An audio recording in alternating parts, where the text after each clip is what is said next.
Le ministre de la Santé publique du Tchad, Dr Abdoulaye Sabri Fadoul, a informé que son pays n'envisage pas de fermer ses frontières pour éviter la propagation du variant Omicron sur le territoire. Il rejoint l'OMS et l'Union africaine qui trouvent cette mesure infligée à l'Afrique australe par l'Union européenne disproportionnée. Depuis le 19 mars 2020, le Tchad a enregistré 5 701 cas, dont 443 sont sous traitement en ce moment. Le ministre Sabri Fadoul a tout de même noté une augmentation du nombre de cas au deuxième trimestre de 2021.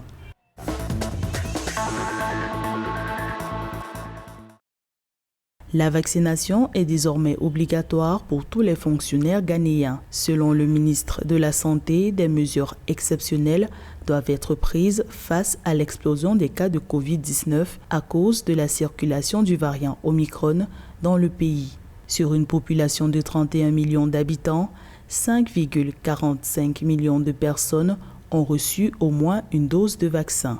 Le pays a, à ce jour, enregistré 130 900 cas confirmés pour 1209 décès.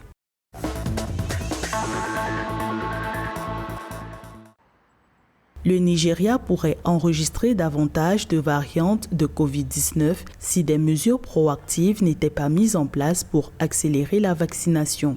Des médecins nigérians craignent de nouvelles mutations du coronavirus en cas de non-atteinte de l'immunité communautaire. Face à des populations hésitantes à se faire vacciner, les médecins préconisent une plus forte communication sur la vaccination.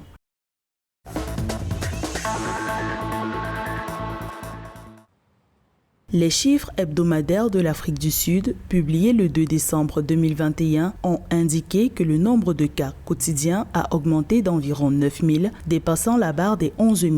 Dans le même temps, près de 3 000 personnes ont été hospitalisées. Dans un contexte de quatrième vague marqué par l'apparition du variant Omicron, le taux de positivité est passé à 22% contre 1% ou 2% il y a 2 semaines.